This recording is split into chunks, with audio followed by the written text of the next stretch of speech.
Savage, and I think there's like, we got a third one, right? Yeah. Coming up. Yeah, come join us. Jump right on in here. Hey, Bob. I've learned. Pardon me? I've been through this drill before. You can crowd right in there. Actually, warmer that way too, right? So, first I want to thank everybody for coming here. I appreciate the various media that's here, but I also appreciate our representatives of our law enforcement, and also Congressman Rutherford, who's a good friend of mine, elected at the same time. This is an effort, before I go off script, I'll just go off script just a little bit here. I've gone to all of our law enforcement offices in our district, the 2nd District, and I said, what is something you want me to work on?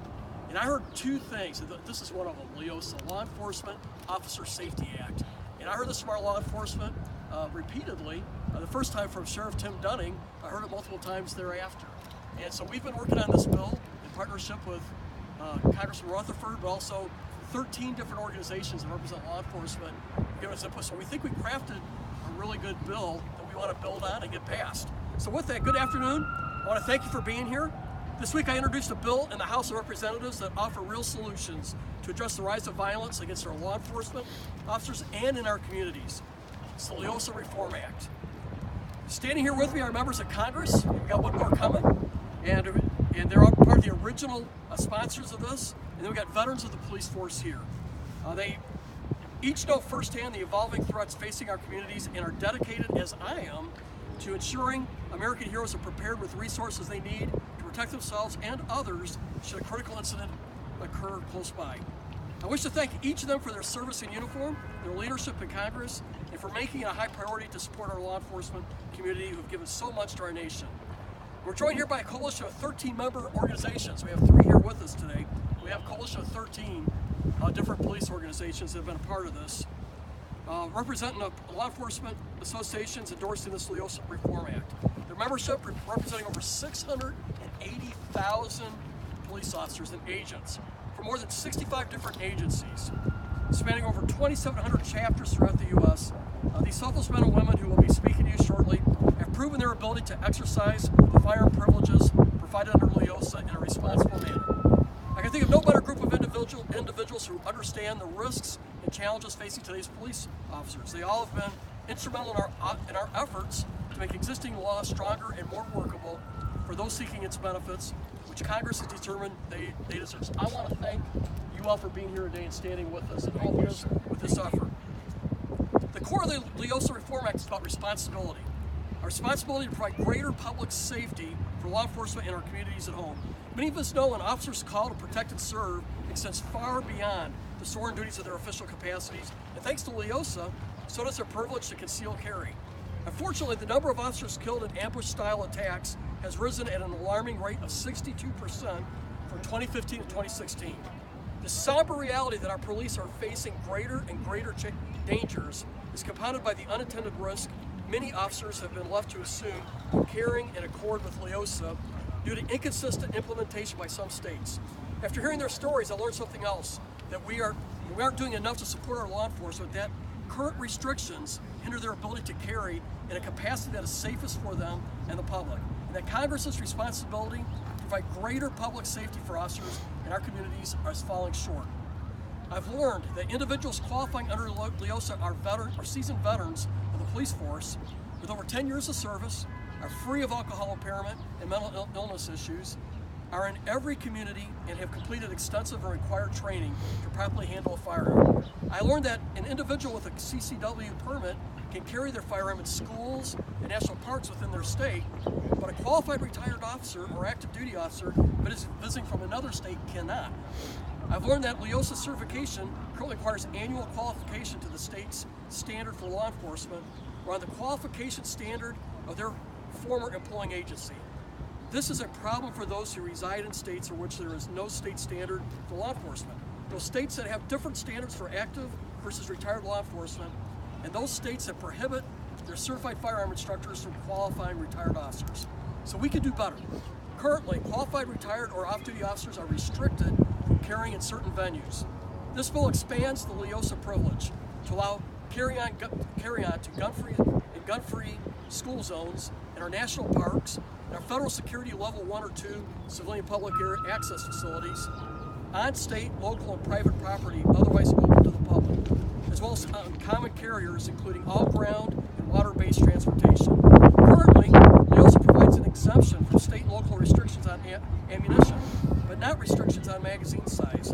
This bill fixes that by providing for the magazine size exemption. Currently, different states have different regulations on how retired law enforcement qualify, and standards are inconsistent across varying states. This bill fixes this by allowing states to lengthen the training requirement from every 12 months to up to 36 months and clarifies congressional intent that the standards which must be met by qualified retired law enforcement can be set and conducted by officer's former agency, the state in which the officers reside, or any law enforcement agency within the state in which the officer resides, or firearms instructor certified by the state in which the officer resides to conduct active duty firearms training. Our communities have entrusted these professionals to keep us safe, and their expertise is not vanished and their uniforms are taken off. Our bill recognizes this and protects the LEOSA right, which allows these heroes to best protect themselves, their families, and our communities. So before we hear from our two original co-sponsors, Representatives Staubert and Rutherford, I want to thank the following organizations who we'll hear from next for their endorsement. We got the Society of Former Special Agents of FBI, the Federal Law Enforcement Officers Association, the National Association of Police Organizations, the Fraternal Order of Police, the Association of Former Agents of the United States Secret Service, the FBI Agents Association, the National Organization of Black Law Enforcement Executives, the Sergeants Benevolent Association of the New York City Police Department, the National Sheriff's Association, the Port Authority Retired Police Association of New York and New Jersey, the San Francisco Veteran Police Officers Association, and the ATF Association, and also the FBI National Academy Associates. You tell this is an impressive group of supporters, so we are very grateful. So with that, I want to welcome Nancy Savage, the Executive Director of the Society of Former Special Agents of the FBI, to share a few words. Thank you. Thank you very much. And first of all, I wanted to thank very much Congressman Don Bacon for taking the initiative to put forward this bill, which I think is really going to help keep America safe. And I also want to thank Congressman Staubert for joining in as original co-sponsor, and John Rutherford. They've been great friends of the FBI, and now they're friends of our retired agents and law enforcement officers throughout the country. It's important legislation that will help keep America safe. Our members are highly trained law enforcement professionals that want to keep being able to carry in a variety of situations in the United States that they would have been allowed to be carried concealed if they were licensed in that individual state. If this legislation is enacted, I believe it will allow our members and other law enforcement members throughout the country, retired and current, to help keep our country safe from some of the situations that in public places that have taken place. They will be force multipliers. So I'm going to urge everyone to get behind HR 1156, which has just been introduced today, and help support it get quickly enacted into law. Thank you very much. Thank you, Ms. Savage. So thank you, Ms. Savage, for your comments. Now I want to introduce Patrick O'Carroll, the Executive Director of the Federal Law Enforcement Officers Association. I'm proud to be standing here with Representatives Bacon, Stauber, and Rutherford, and this coalition of law enforcement organizations representing more than 80% of law enforcement. In particular, I'd like to recognize our brothers and sisters in the Society of Former Agents of the FBI, the Association of Former Agents of the U.S. Secret Service, and NAPO, who are all here with us today. Under the Law Enforcement Officer Safety Act, retired and current officers may carry across state lines off duty and when they're retired, and they can respond to public threats. LEOSA empowers officers to respond to these threats and perform their sworn duties. Unfortunately, since the law's passage in 2004, several states have tried to circumvent this authority. That is why FLEOA supports the LEOSA Reform Act. This act will address many of the inequities and the infringements some of the states have placed on former law enforcement and current law enforcement officers. There is simply no better respondent to a public crisis than a trained law enforcement officer who's prepared and ready to act. The LEOSA Reform Act ensures that American law enforcement officers will remain ready to protect the public I'd like to introduce Bill Johnson. He's the Executive Director of the National Association of Police Organizations. Thank you. Thank you, Representative Bacon. The National Association of Police Organizations, or NAPO, is proud to have worked with members of Congress to enact the Law Enforcement Officer Safety Act, LEOSA, in 2004, which allows well-qualified off-duty and retired officers to carry their firearms for the protection of themselves, their families, and our nation's communities. Since its enactment, we have pushed forward and supported several amendments to improve the law to ensure that it is easily, fairly, and broadly implemented across the country. However, today, qualified off-duty and retired officers continue to encounter unnecessary roadblocks when exercising their legal right to carry a firearm. The objective of the LEOSA Reform Act is to address these specific issues that well-qualified and retired law enforcement officers are facing when exercising their right to protect themselves and others under the law. And as you mentioned, sir, with the rise in targeted violence against law enforcement officers and violent crime in our own communities, allowing all qualified officers and retirees who have sworn to serve and protect our communities to be armed in accordance with the LEOSA will allow them to respond more efficiently and effectively in emergencies for the safety of themselves and those around them. The LEOSA Reform Act will go a long way to ensuring all qualified off-duty and retired officers across this country can legally carry their firearm under the law. On behalf of the 241,000 rank-and-file law enforcement officers I thank Representative Bacon, Representative Rutherford, and Representative Stauber for their strong and continuous support of the law enforcement community. NAPO looks forward to working with them to pass this important legislation. Thank you. Thank you, Bill. Appreciate it. I'd like to bring up Pete Stauber. He's a freshman elected out of Minnesota. He was a veteran. He's also was a hockey player, but he's also a veteran law enforcement officer. So thank you, Pete, for joining us. Thank you very much, Congressman Bacon. In 2004, Congress successfully passed the Bipartisan Law Enforcement Officer Safety Act, LEOSA, an important piece of legislation that allowed our qualified and retired law enforcement officers to carry a concealed firearm. By allowing trained professionals to carry, we empower them to respond more quickly to emergencies and diffuse situations. Our brothers and sisters in the blue and brown are the best and most qualified to confront and stop those who threaten the safety and security of our communities. That is why I am proud to join my fellow colleagues in introducing the LEOSA Reform Act. The LEOSA Reform Act aims to expand on the original Enforcement Officer Act by making improvements to current concealed carry laws that will ease training burdens and restrictions on carrying for law enforcement officers. Specifically, the legislation would expand where retired law enforcement can carry a concealed firearm and reform qualification standards for retired officers to alleviate undue burdens for those carrying pursuant to LEOSA. Law enforcement officers feel a special commitment to protect their communities. As a retired law enforcement officer myself, I know that commitment does not end on the last day of my job. It is important that we have as many good men and women, law-abiding American citizens out there as we can to protect our families and loved ones and keep our communities secure.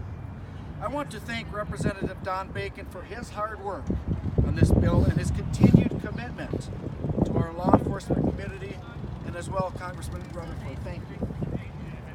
I also want to make a big thank you to our Fraternal Order of Police, which I have a member, who have been integral in shaping this legislation and helping it come to fruition.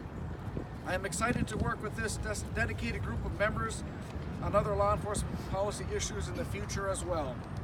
And now I would like to introduce my colleague and fellow law enforcement officer, Representative John Rutherford, to say a few words. Thank you, Pete. Thank you.